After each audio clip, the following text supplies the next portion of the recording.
자, 51페이지에요. 법률행위 대리입니다. 대리는 대리인이 대리 행위를 하고 그 대리 행위로부터 법률 효과가 발생하는 것은 본인과 상대방 사이에 기술된다, 이런 이야기죠. 자, 1번 다음 설명 중 대리에 해당하는 것은 했네요. 1번 일단 대리가 되려고 그러면 대리는 법률행위 영역에서만 대리가 되죠. 법률행위 영역. 이 법률행위는 재산권에 관한 법률행위여야 되죠. 재산권에 관한 법률행위. 그리고 이 법률행위의 규정은 준법률행위에도 적용할 수 있죠.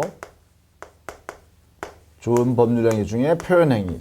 이렇게 되죠. 그죠? 자, 그러면 1번 심부름으로 편지를 전달하는 것. 이것은 사자죠. 의사결정을 대리인이 하는 것이 아니라 일시키는 본인이 다 하는 거죠. 2번 소매상의 고등어를 위탁 판매하는 것. 이걸 간접대리라 그래요. 위탁 판매. 간접대리는 민법상의 대리가 아니죠. 이거 대표적인 간접대리 얘가 바로 위탁 판매입니다. 위탁 매매. 3번 임차인이 임대인으로부터 빌린 물건을 점유하는 것. 자, 이것은 점유하는 것에 불과하죠. 임대받은 물건을 점유하니까 이건 직접 점유자입니다. 점유자로서 이거는 임차인 스스로의 임차권 여기에서 당의 목적물을 점유자 지위에서 지배하는 것에 불과합니다. 대리가 아니죠. 4번 대표이사가 회사의 사무용품을 구입하는 것.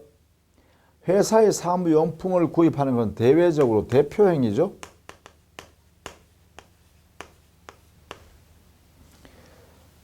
대리행위가 아닙니다. 대표행위와 대리행위는 아닙니다. 대표행위는, 자, 이사의 행위는,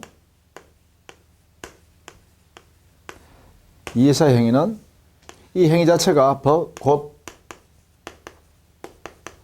법인의 행위로 취급되죠. 이렇게 일치돼 버립니다.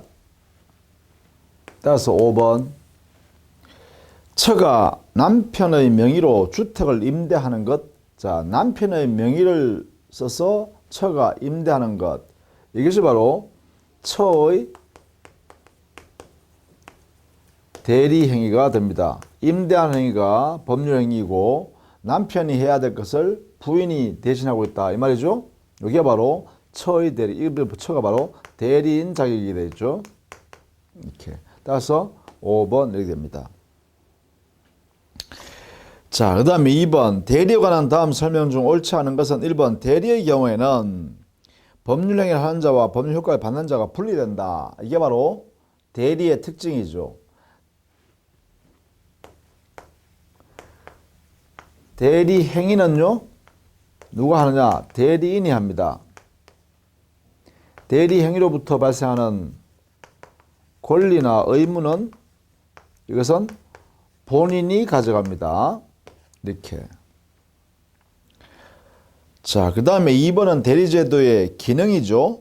사적 가치를 확장하거나 보충하는 기능.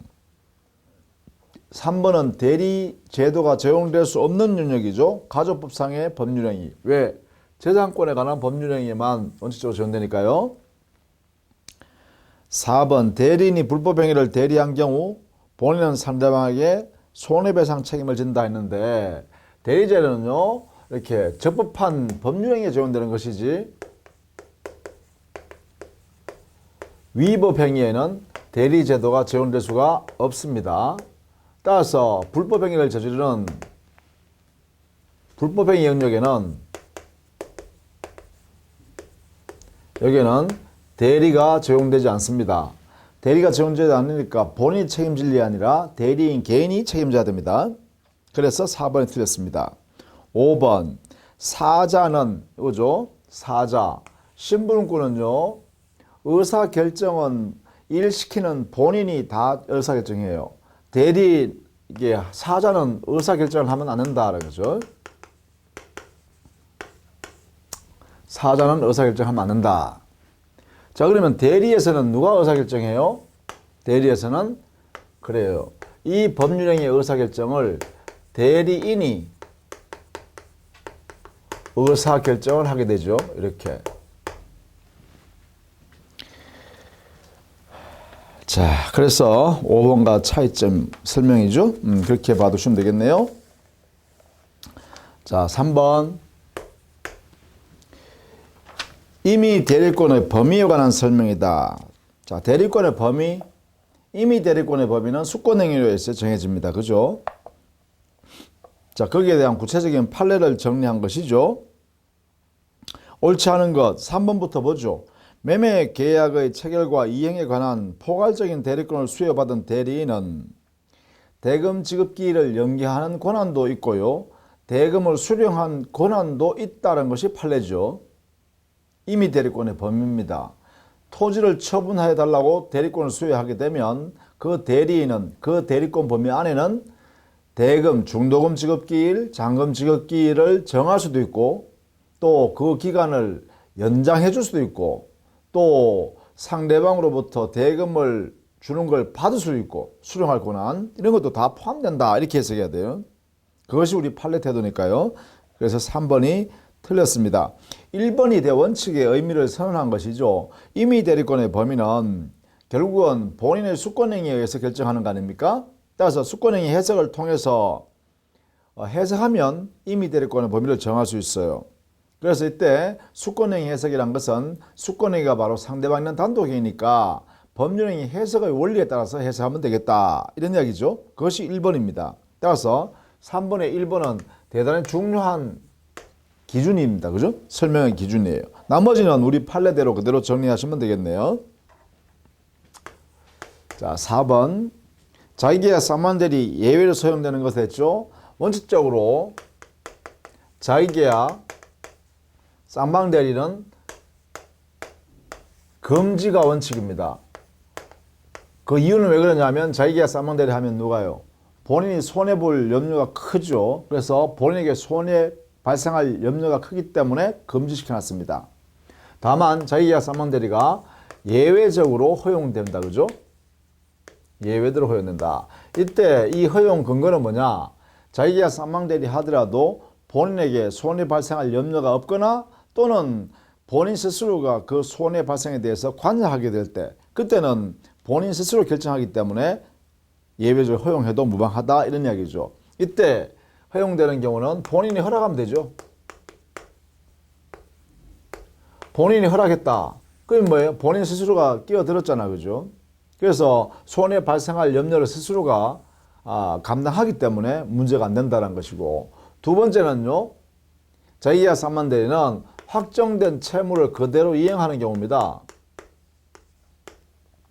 확정된 채무를 이행하는 경우요. 그러면 채무 자체를 그대로 이행하는 것이기 때문에 자기계약 쌍방대리 하더라도 본인한테 손해 발생할 염려가 없죠. 다만 이때 채무는 확정된 채무를 그대로 이행하는 것에 불과합니다. 그래야 됩니다.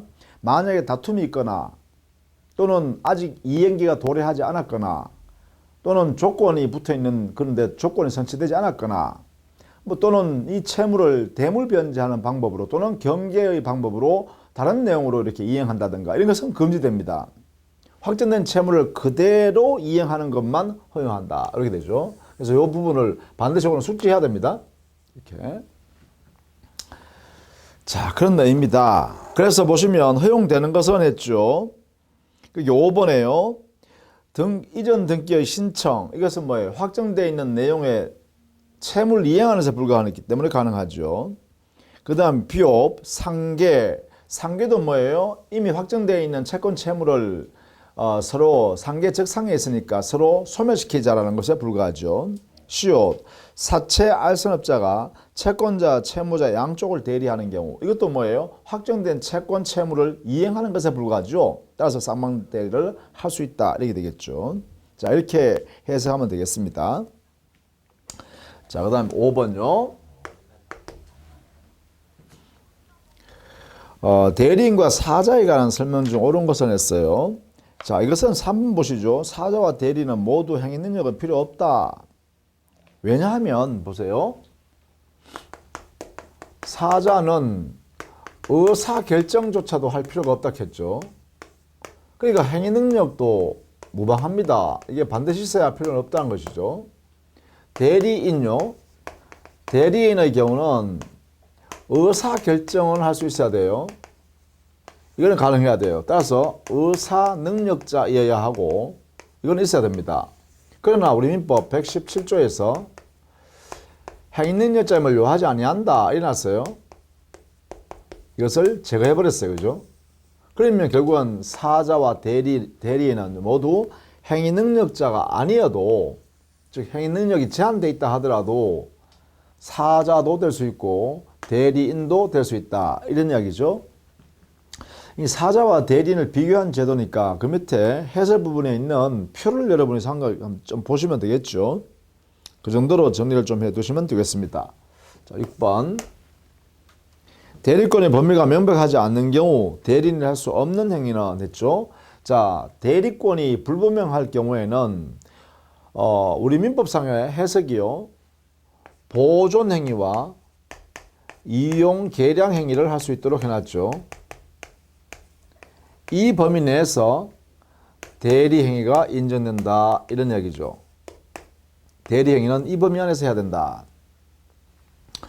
자, 이때 보존 행위는 무제한으로 할 수 있습니다. 대리인이 제한되지 않습니다. 그러나 이용 계량 행위는 성질이 변하지 않는 범위 내에서만 할 수 있도록 민법이 딱 정해놨죠. 이렇게요. 보존 행위는 무제한으로, 그러나 이용 계량 행위는 성질이 변하지 않는 범위 내에서만 허용한다. 이렇게요. 따라서 이것을 벗어나면 어떻게 하느냐. 벗어났다. 그러면 무건대리가 되겠죠. 그렇죠? 무건대리가 되겠죠. 무건대리. 무건대리로서 본인한테는 효력이 없다. 이렇게 하겠죠. 이렇게요. 보존, 이용, 계량. 이용 행위는 말 그대로요. 사용하는 것을 말한 것이고요. 계량 행위는 가치가 증가되는 행위를 하는 건데, 다만 이런 행위를 통해서 성질이 변하거나 위험의 정도가 본질적으로 차이가 나버린다. 달라져 버린다. 이렇게 되면 이 이용 계량 행위를 할 수 없어요. 그래서 여기에 보존, 이용 행위를 다 합쳐서 뭐라 하냐면 관리 행위라 그래요. 기본적으로. 그러면 대리권 범위가 불분명할 때에는 관리 행위는 원칙적으로 할 수 있다. 이렇게 할 수 있죠. 그러나 뭐는 할 수 없다. 처분 행위는 할 수 없어요. 기본적으로 처분 행위를 할 수 없다라는 것이에요. 자, 이것을 꼭 알아두셔야 돼요.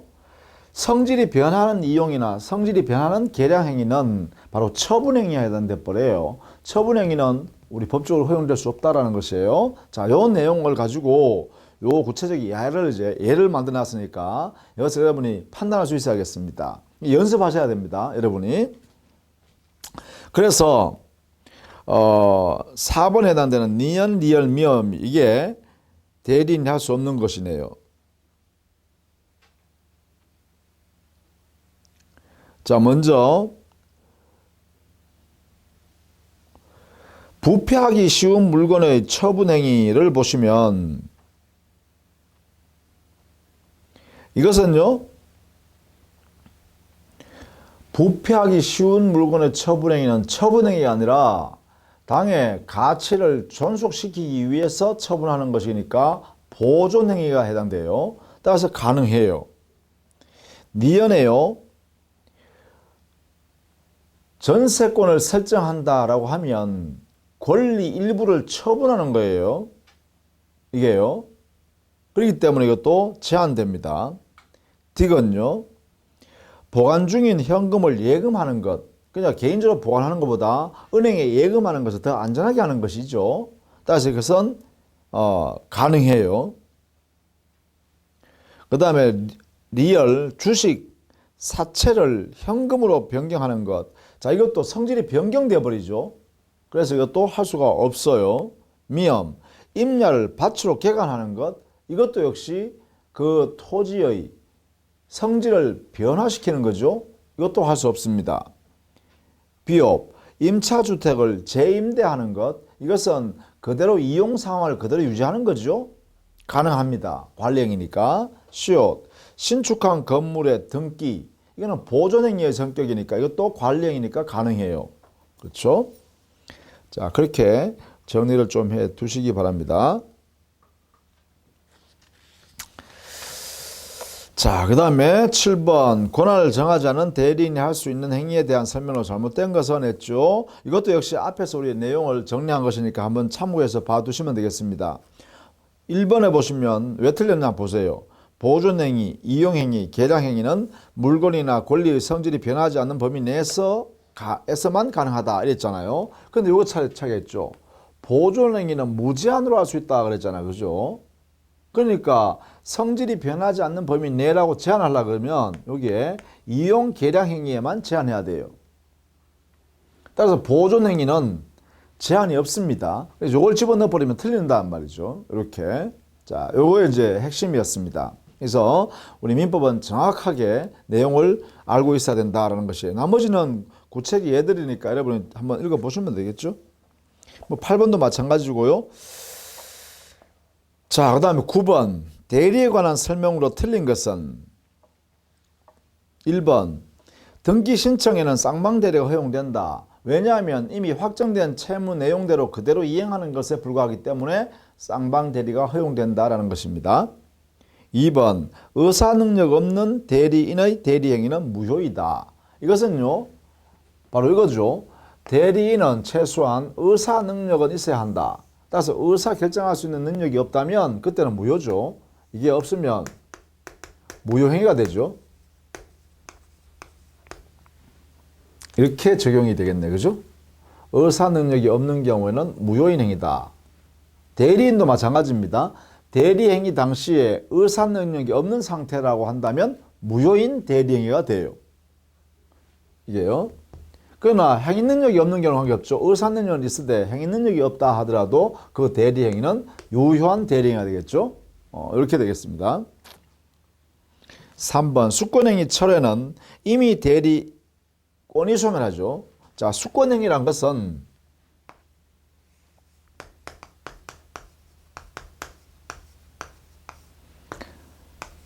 이미 대리권에서만 존재할 수 있죠. 그래서 이미 대리권의 발생 원인이기도 합니다. 이미 대리권이 발생할 수 있는 원인이 바로 수권행위에서 발생하는 거죠. 따라서 이 수권행위를 제거해버리면 이게 철회죠. 철을 해버리면 이 이미 대리권이 발생했던 것이 소멸해버리죠. 따라서 이미 대리권의 소멸 사유가 바로 수권행위 철회가 있다. 특유의 소멸 사유라고 그러죠. 이렇게. 따라서 3번이 틀렸다. 4번 복대리인은 본인이나 제3자에 대하여 대리인과 동일한 권리 의무가 있다. 그렇죠. 복대리인은 본인의 대리인이잖아. 그죠? 여기에 9번에요. 복대리인의 지위는 본인의 대리인 자격을 갖습니다. 그러니까 상대방 거래하는 제3자한테도 본인의 대리인이요. 또 본인의 입장에 대해서도 본인의 대리인 지위를 가지고 있다. 그리고 이 대리인은 언제나 임의 대리인이죠. 그래서 본인의 임의 대리인이다. 이렇게 정리하시면 되겠죠. 복대리인. 5번 행위 능력자인 대리인이 성년 후견의 개시 선고를 받으면 그가 선임한 복대리인의 대리권도 소멸한다. 자, 복대리인의 대리권은 대리인의 대리권이 존속하는 범위 내에서 그 대리권도 존속합니다. 따라서 임의 대리인의 또는 대리인의 대리권이 소멸하게 되면 당연히 복대리인의 대리권도 소멸할 수밖에 없습니다. 그렇다면 대리인이 성년 후견 개시 심판을 받아버리면 대리인의 대리권은 법정 대리인이든 임의 대리인이든 모두 대리권을 소멸해버립니다. 그러면 대리인의 대리권을 소멸하면 당연히 복대리인의 대리권도 소멸할 수밖에 없죠. 이렇게 해결해야 돼요. 자, 이렇게 정리해 두셔야 됩니다. 자, 10번에 자기계약 사만대리 금지 규정 취지. 자기계약 사만대리 금지하는 취지는 바로 본인에게 손해가 발생할 염려가 크기 때문이다. 이렇게 했죠. 그래서 자기계약 싸움한대리 하지 못하게 하는 것이죠. 그래서 4번 보시면 본인에게 손해가 발생할 염려가 없는 그러한 내용에 있어서는 자기계약 싸움한대리가 허용해도 돼요. 그래서 4번 등기 신청에 있어서 당사자 일방이 상대방이 대리인이 되는 것, 이것은 뭐냐, 확정된 채무를 그대로 이행하는 경우에는 자기계약으로 할 수 있다는 거죠. 자기 혼자 가서 할 수 있다는 거예요. 다 대리권 받아가지고. 그래서 가능합니다. 4번이죠.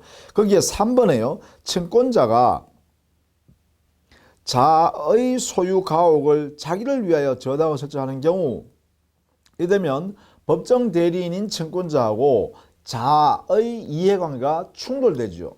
이해관계 충돌될 수 있기 때문에 이러한 행위는 채권자일지라도 할 수가 없다는 것입니다.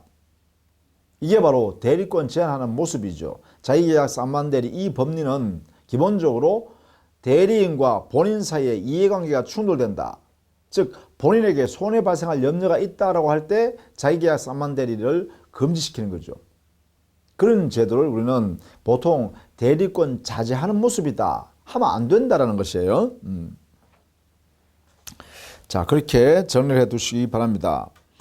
그 다음에 11번 문제도 같은 내용으로 같은 맥락으로 보시면 되겠어요. 여러분 한번 참고해서 봐두시기 바랍니다. 자, 12번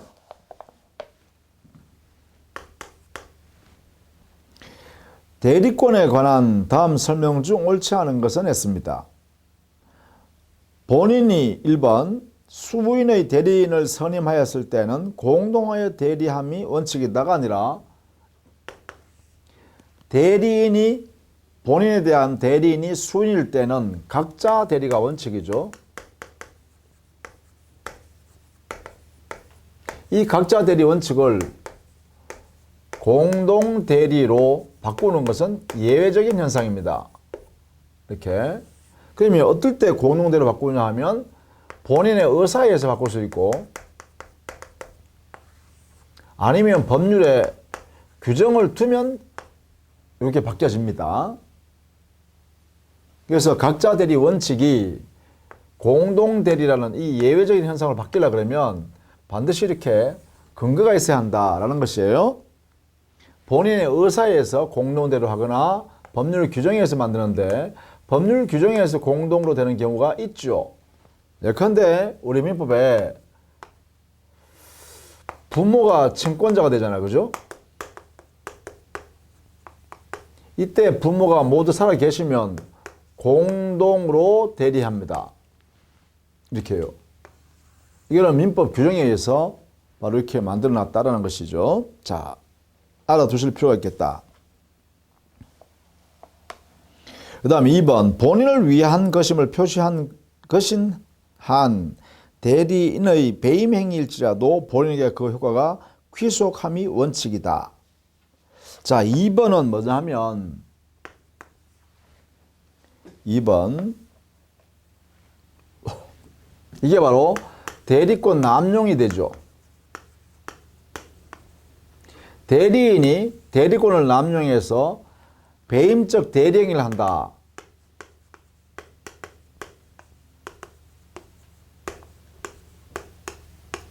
이렇게 했을 때 이 배임적 대리행위의 효과는 어떻게 되냐? 이것은요, 원칙은 유권대리입니다. 따라서 본인과 상대방 사이에 효과가 유효가 되죠. 권리 의무 관계가 발생한다가 원칙입니다. 이렇게. 다만 예외적으로 말이죠. 예외적으로 이 배임적 대리행위 당시에 대리행위에 있어서의 상대방이 대리인의 대리권 행사가 배임적 대리행위를 한다는 사실을 알았거나 또는 알 수 있었던 이러한 상대방이라면 이때는 무권대리로 취급합니다. 무권대리로 취급하니까 본인한테는 효력이 생기지 않는다. 이렇게 해야겠죠. 이때 이제 상대방의 악의 또는 과실수면 무권대리로서 무효다라는 것은 여기에 무효의 근거가 되는 법 근거 규정을 107조 1항 단서를 유추정하겠다 이렇게 하고 있죠. 이게 통설이고 판례 태도입니다. 비진이 표시에 있어서의 상대방이 알았거나 알 수 있는 경우에 무효다. 이 내용을 여기다가 유추 적용한다. 이렇게요. 그래서 이렇게 대리권 남용에 관한 이야기다. 알아두셔야겠네요. 그 다음에 거기 3번도 같은 이야기죠. 여기 얘기죠. 대리인의 배임 행위를 상대방이 알았거나 알 수 있었을 때에는 본인에게 그 효과가 귀속되지 않는다. 요 예외에 관한 설명이죠. 4번 수권행위의 철회로 대리권을 소멸하는 것은 이미 대리권에서만 발생하는 문제죠. 5번 본인이 성년자가 되면 친권자의 법정 대리권은 당연히 소멸하죠. 왜냐하면 법정 대리권, 즉 친권자의 법정 대리권은 미성년자인 본인에 있을 때만 그 법정 대리권이 존속하는 거죠. 따라서 성년자가 되는 순간에 부모의 친권이란 것은 법정 대리권으로서는 소멸한다. 그죠? 법정 대리권으로서의 권리는 소멸합니다. 친권자는 맞지만. 자, 그 다음에 13번. 대리에 관한 설명으로 틀린 것은 했어요. 1번 대리인이 파산 선고를 받아도 그의 대리권은 소멸하지 않는다. 아니죠. 자, 대리권의 소멸 원인, 소멸 사유를 꼭 알아두셔야 되겠습니다. 여기는 법정 대리권과 임의 대리권에 공통적으로 소멸하는 사유가 있고 또 임의 대리권에서만 소멸하는 특유의 소멸 사유가 있죠. 그죠? 여기는 본인이 사망하거나 대리인이 사망하거나 대리인이 성년 후경 개심팔 받거나 대리인이 파산 선고 받으면 법정 대리권, 임의 대리권 모두 소멸합니다. 공통적으로. 그리고 임의 대리인에서만 소멸 사유가 되는 게 임의 대리권만 소멸하는 게 있죠. 그게 바로 수권행위를 철회하거나 원인된 법률강의가 종료될 때 이럴 때는 임의 대리권만 소멸하게 되죠. 이렇게. 자, 이런 내용들을 반드시 여러분 숙지를 해 두시는 게 좋겠다. 라는 것입니다. 자, 그래서 1번이 틀렸죠. 2번 대리인이 수인인 때는 원칙적으로 각자 대리. 3번 대리인은 본인의 허락이 있으면 당사자 쌍방을 대리할 수 있다. 예외죠. 4번 대리권 남용을 상대방이 알았거나 알 수 있을 때는 그래요. 여기에 해당되는 것이죠. 무권 대리가 된다. 그죠?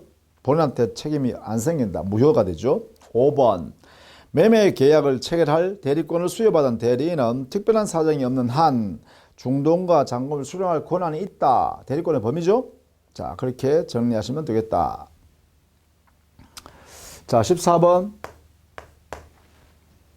갑으로부터 포괄적인 대리권을 수여받은 을은 주식 투자로 큰 손해를 보자 이를 만회하기 위해서 대리인 자격으로 갑 소유 부동산을 병에게 저당 잡히고 5천만 원을 차용하여 자신의 주식 투자 자금에 사용하였다. 자, 그러면요. 이 행위는 뭐예요?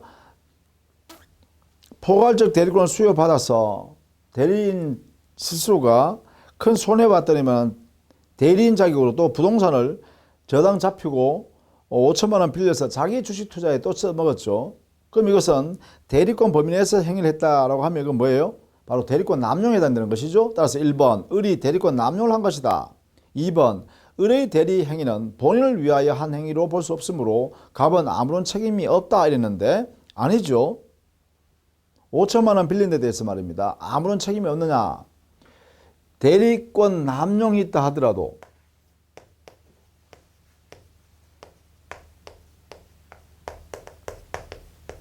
이 사례에 대한 효과를 꼭 알아두셔야겠죠. 이거는 이겁니다.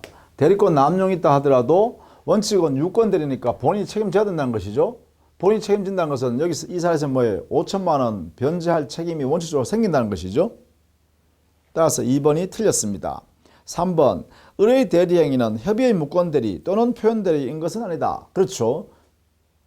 을의 대리 행위는 대리권 남용으로서 원칙은 뭐예요? 원칙은 유권 대리가 되는 거예요. 그래서 대리권 남용도 무권 대리도 아니요. 또 표현 대리인 무권 대리도 아니다. 4번 갑은 원칙적으로 병에 대하여 5천만 원의 채무를 부담한다. 이게 이거 아닙니까? 유권 대리이기 때문에 원칙적으로 그죠? 그래서 갑은 변제할 책임을 집니다. 5번 병이 을의 배임 행위를 알았거나 알 수 있을 경우 이게 뭐예요? 바로 이겁니다.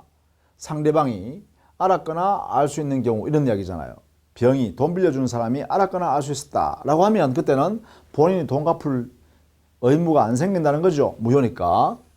본인에게 무효니까 변제 책임이 없다. 이렇게 되겠죠. 그 밑에 있는 내용을 한번 여러분 정리를 한번 해두시길 부탁합니다. 자, 그 다음에 15번. 대리에 관한 설명으로 잘못된 것으로 볼 수 없는 것을 냈어요.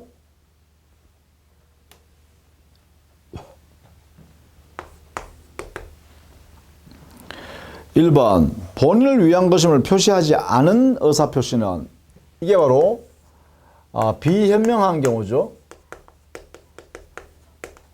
현명하지 아니한 경우에는 어떻게 하죠? 그래요. 원칙적으로 대리인 자신의 행위로 간주하죠.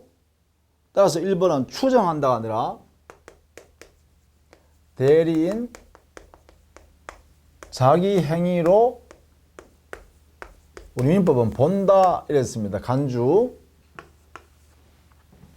2번 본인을 위한다는 것은 본인의 이익을 위하여가 아니라 위함이라는 것은 의미가요. 본인에게 효과를 귀속시킨다 이런 뜻입니다.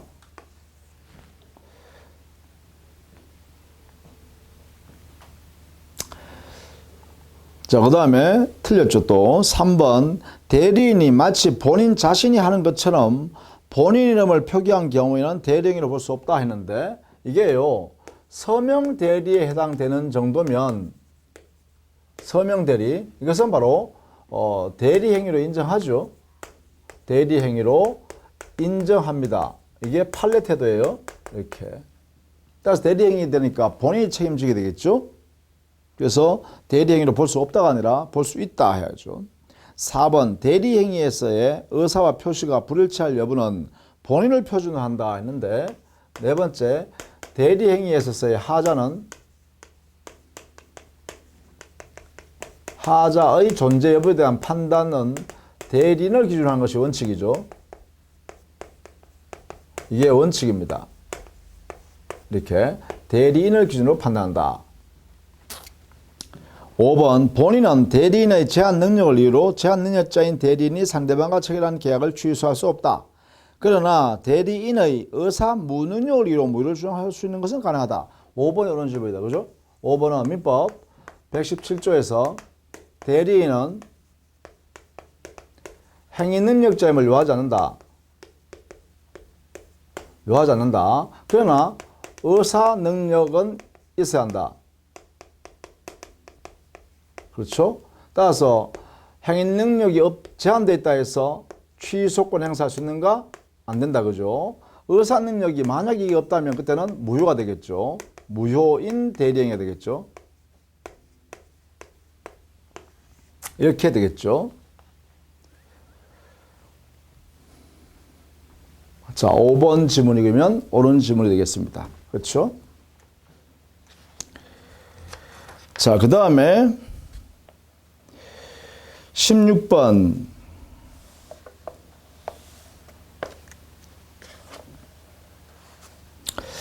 갑의 임의 대리인 이렇게 앞에 갑자가 빠졌네요. 갑의 임의 대리인 을은 병의 사기에 속아 병에게 갑 소유 건물을 매매하였고 병은 이 사실 잘 아는 친구 정에게 그 물건을 양도하였다 이랬네요.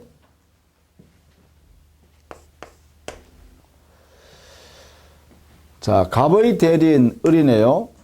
임의 대리인. 그런데 을은 병의 사기에 속아, 그렇죠? 병의 사기에 속아서 이렇게 갑의 재산을 팔았다 이런 이야기죠. 대리행위로. 그죠? 또 병은 그 권리를 취득한 다음에 그런 사실을 잘 알고 있는 정한테, 그러면 악의의 정한테 다시 처분했다 이래야 되겠네. 그죠? 매매를 통해서. 그죠? 이렇게 했습니다. 건물이 지금 소유권이 여기 있던 소유권이 이렇게 이전되었고 그 소유권은 다시 이렇게 이전되었다. 이런 말이죠. 자, 이런 경우에 이 대리행위의 하자 유무는 대리인을 기준으로 판단하니까 그죠? 사기당한 의사표시가 되고 따라서 여기는 민법 110조에서 사기에 의한 취소권이 발생합니다. 이 취소권은 이미 대리인한테 발생하는 것이 아니라 본인한테 이렇게 취소권을 발생하니까 취소권 행사는 이렇게 해야 되죠. 갑이 병 상대방에 대해서 취소권을 이렇게 행사합니다. 취소한다. 이렇게 행사하죠. 이렇게 행사하면 이 취소는 민법 110조에 의한 취소니까 선의의 제3자한테는 대항할 수 없지만 악의의 제3자 정한테는 취소권을 대항할 수 있죠. 이렇게 대항이 가능해요. 대항할 수 있으니까 이 소유권을 그죠? 정의 소유권은 상실되고 따라서 갑은 당의 건물의 반환을 청구할 수 있겠다. 그죠? 이렇게 되겠네요. 옳은 설명은 3번 보죠. 갑은 병의 그 계약을 취소할 수 있다. 이렇게요. 그리고 맞네요. 그죠? 갑이 병한테 취소하는 거예요. 요거 반드시 알아두셔야 돼요. 요 원리를 잘 이해할 수 있어야 됩니다. 16번. 자, 그 다음에 여러분 17번 문제를 한번 풀어보십시다. 여러분이 18번 갑의 임의 대리인 을은 미성년자네요. 병을 A로 착각하여 병에게 갑 소유 물건을 증여하였고 병은 그 물건을 그 사실 잘 아는 자기 친구 정에게 다시 증여하였다. 이에 다음 설명 중 가장 타당한 것은 18번 볼까요?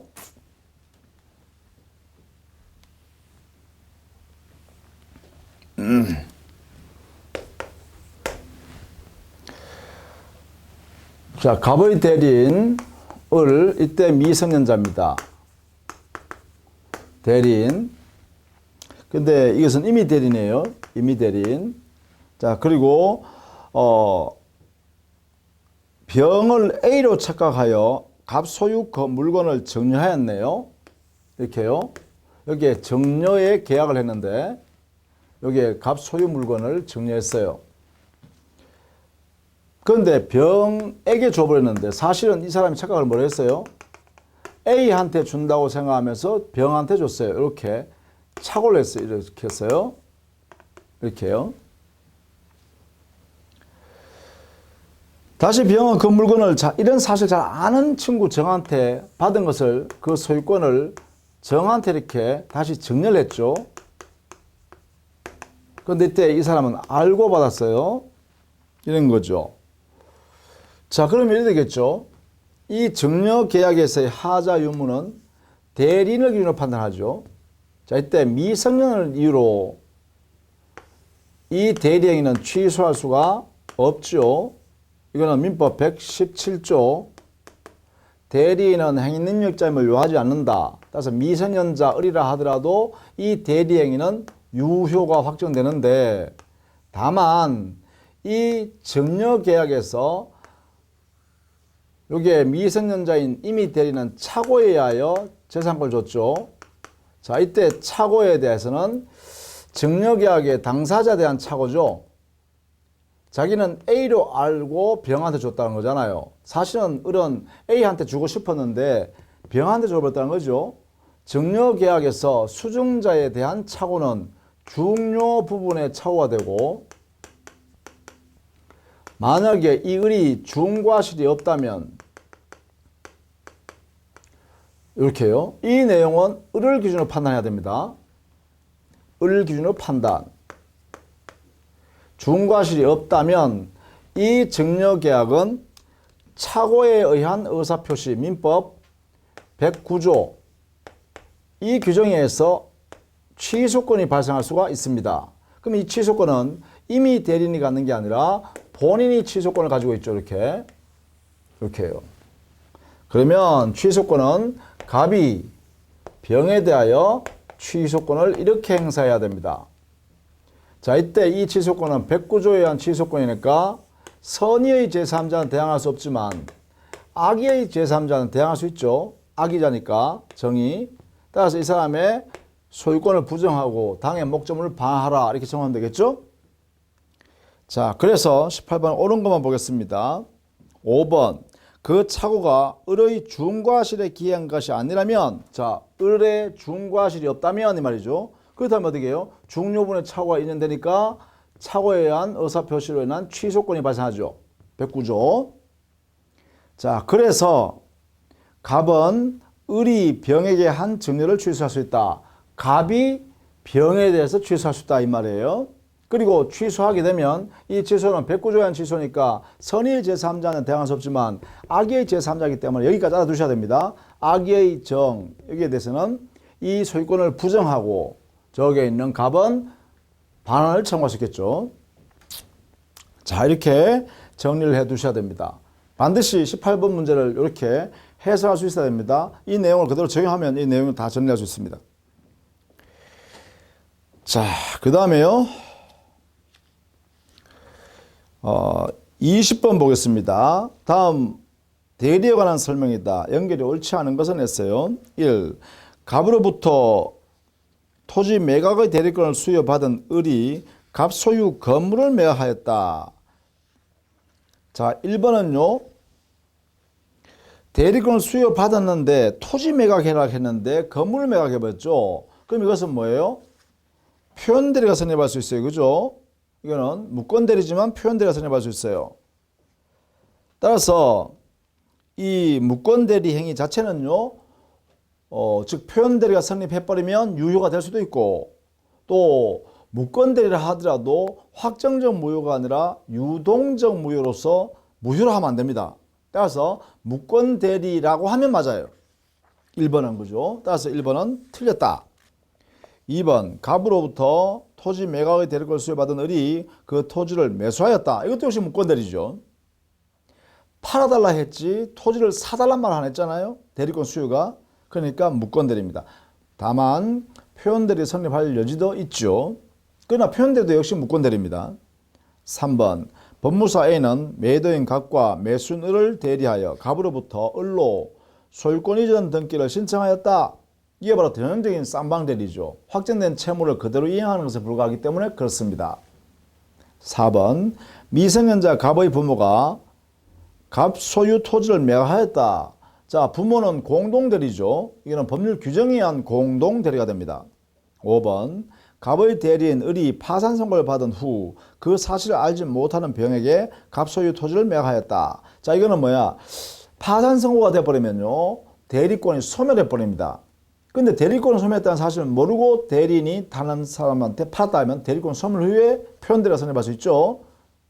자, 이때 상대방이 선임무과실하면 표현대리로서 주장을 본인한테 주장할 수 있다. 이렇게 되겠죠. 자, 그 다음에 복대리에 관한 내용을 하나 볼까요? 21번.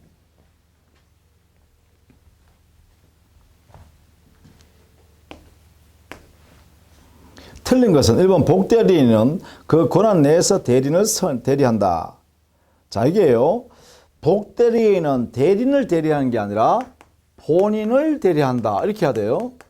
왜냐하면 본인의 대리인 지위에 있기 때문에 그렇습니다. 다시 1번 틀렸죠.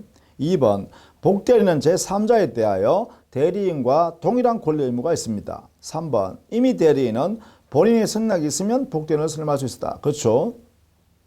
이미 대리인의 복인권 이런 뜻입니다.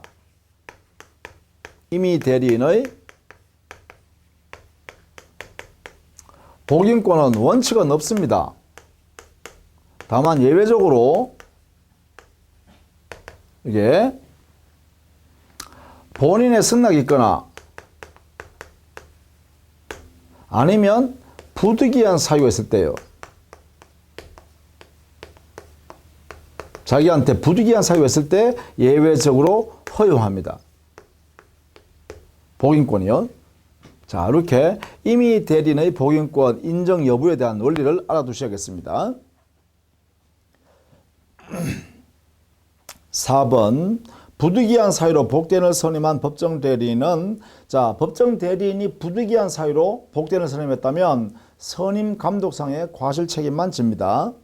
옳습니다. 5번 이미 대리인이 본인의 지명에 쫓아 복대인을 선임한 때는 자, 그 당사자가 부적임하거나 불성실함을 알고도 통지하지 않았을 때만 책임지고 그 외에는 책임지지 않습니다.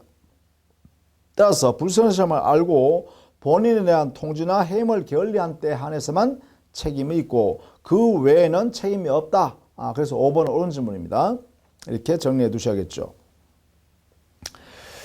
자, 그 다음에 23번 대리에 관한 설명으로 옳지 않은 것은 했죠.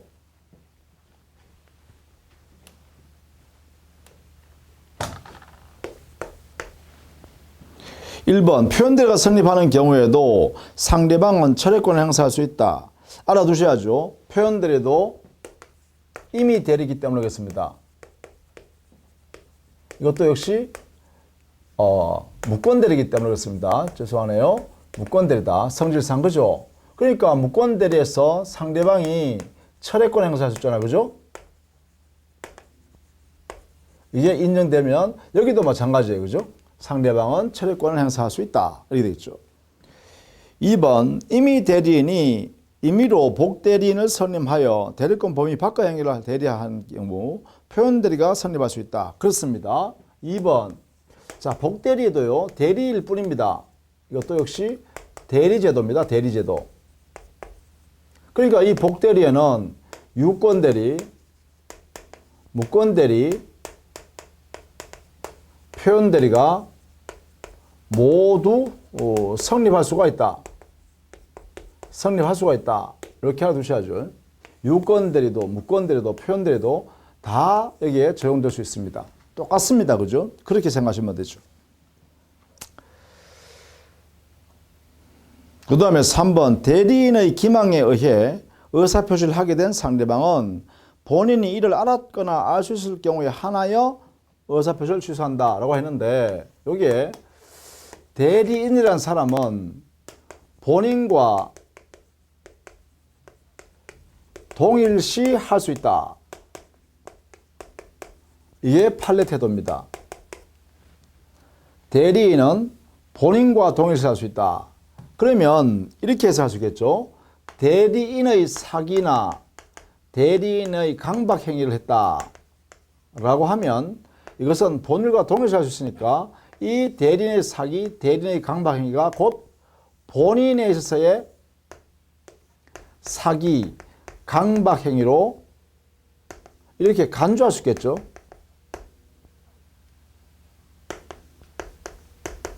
이렇게요. 그렇게 되면 결국은 대리인의 사기 강박으로 인하여 상대방이 거래해서 상대방이 사기 강박을 당했다라고 하면 결국은 본인이 사기 강박한 것 같죠. 그러니까 이 상대방은 언제든지 취소할 수가 있다. 이래 되겠죠. 왜? 본인 스스로가 사기 강박한 것 같이 취급하니까. 따라서 본인이 대리인의 사기 강박 사실을 알았든 몰랐든 관계없이 상대방은 취소할 수 있다. 이렇게 하죠. 그래서 틀렸다. 자, 그 부분은 꼭 알아두셔야겠습니다. 3번. 그 다음 4번. 타인이 자신의 판매점, 총판매점 등의 명칭을 사용하여 자신을 대리하여 계약을 체결하는 것을 묵인하는 것. 이 4번. 자기의 명의를 사용하는 것을 묵인하는 그 행위가 묵인. 이 자체가 대리권 수요의 표시 행위가 됩니다. 이게요. 이걸 인정해요. 그러면 결국은 뭐냐? 여기는 125조 대리권 수요 표시에 의한 표현대리. 이게 성립할 수가 있습니다. 성립 가능하기도 하다. 그죠? 다른 요건을 갖춘다면. 그죠? 자, 여기에 해당되기 때문에 그렇습니다. 그 다음에 5번 무권 대리인이 본인에 대하여 본인 소유 동산을 양도한 경우 양수인의 선의취득은 인정되지 않는다. 왜냐하면 선의취득은 유효한 법령이어야 돼요. 그런데 무권 대리가 되면 무권 대리행위 자체는 무효인 법령이죠. 따라서 양수인은 유효한 거래행위가 아니기 때문에 선의취득을 할 수 없다 이렇게 해야 돼요. 즉 무권 대리를 통해서는 상대방이 선의취득을 할 수가 없다. 이렇게 정해놔야 됩니다.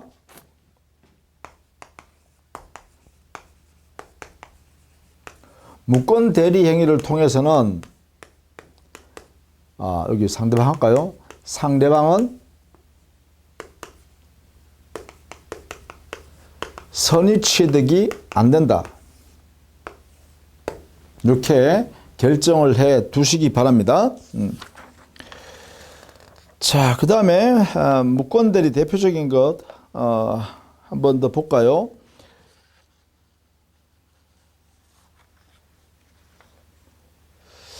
(25번에요) 권한을 넘은 표현 대리는 126조의 규정인데요. 일단 대리인이라는 사람에게 기본 대리권이 존재해야 합니다. 그 다음에 그 기본 대리권의 범위를 넘는 딴짓을 해야 됩니다. 대리행위로서요. 이때 딴짓할 때 거래 상대방이 그 딴짓할 권한이 대리권이 있다고 믿을 만한 정당한 이유가 있어야 돼요. 이럴 때 126조의 표현대리인 권한을 넘은 표현대리가 성립하죠. 그래서 여기에 틀린 것은 있는데 나머지 1번, 2번, 3번, 5번은 다 옳은 지문입니다. 그러니까 이 내용대로 여러분 숙지하시면 되겠고 4번에요. 여기에 사원총회 결의는요. 사원총회 이 거리를 겨쳐야 할 비법인 사단의 재산 이거는요. 아예 표현대리 적용을 하지 않습니다. 사원총회를 거치지 않고 만약에 거래행위를 했다면 그것은 아예 무효입니다. 확정적 무효. 따라서 표현대리 문제가 성립하지 않는다라고 해야 돼요. 4번 이것서 틀렸습니다. 자, 그 다음에 27번 한번 보죠. 무권대리의 상대방에 대한 효과 했는데 협의의 무권대리에 있어서요. 상대방은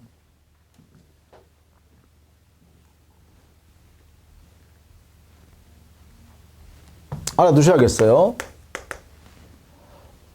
27번인가요? 협의의 무권대리에 있어서 상대방의 권리는요. 최고권과 최고는 누가 하는 게 하는 거죠? 본인한테 하는 거죠. 본인한테 이 추인할래요 말래요 이렇게 물어보는 최고권이 있고요. 그 다음에 철회권이 있죠. 철회권은 뭐 본인한테 할 수도 있고 무권 대리인에 대해서도 할 수 있어요. 어디에 해도 관계없어요. 철회는. 다만 이 철회권 행사할 때는 상대방은 선의의 상대방에 한하고 그 다음에 본인이 추인하기 전까지만 해야 되죠.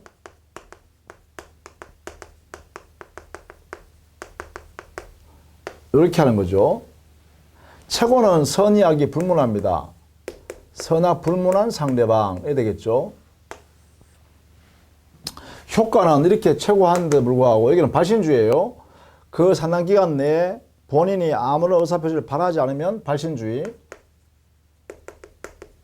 바라지 않으면 그때는 거절한 걸로 간주해버리죠. 거절로 간주해서 무효가 확정돼 버립니다. 여기도 철회권 행사해버리면 뭐가 돼요? 무효로 확정돼 버리죠. 이렇게 됩니다. 자, 이런 내용을 이제 물어보는 건데요. 옳지 않은 것은 했어요. 1번 악의 상대방도 그래요. 산당기간을 정해서 본인한테 추인 여부를 확답을 채워갈 수 있어요. 요거죠. 선악 불문한다는 것이에요. 2번 상대방이 그 기간 내에 확답을 받지 못한 경우가 아니라 바라지 아니한 때에서 발신주의가 적용됩니다. 그래서 2번이 틀렸네요. 3번 상대방은 계약 당시에 무권 대리인에게 대리권 없음을 알지 못한 경우에 하나야 그 계약을 철회할 수 있다. 요거죠. 상대방은 선의일 때 한해서만 철회할 수 있다라는 것입니다. 5번 상대방 철회가 있으면 계약은 확정적으로 무효가 되고 그 후에 본인은 추인하지 못하죠. 왜? 무효가 확정됐기 때문에 철회해서 따라서 본인의 철회권이란 것, 본인의 추인권이란 것은요. 무권 대리행위가 아직 유동적 무효 상태로 있을 때 추인을 통해서 소급해서 유효로 만드는 거예요. 그래서 27번에요. 상대방의 최고 철회권을 좀 알아두시면 좋겠어요. 그게 28번에 가면 구체적으로 물어봤죠? 28번 무권 대리의 상대방의 최고권과 철회권에 관한 설명이 잘못된 것은 했잖아요. 요 내용을 알아두셔야겠습니다. 27번이나 28번은 이 원리를 지금 설명하고 있는 거죠. 이렇게 정리해 두시면 되겠습니다. 자, 여기까지 하고요. 또 다음 시간에 또 계속 대리제도 마무리를 하도록 하겠습니다. 자, 수고 많으셨습니다.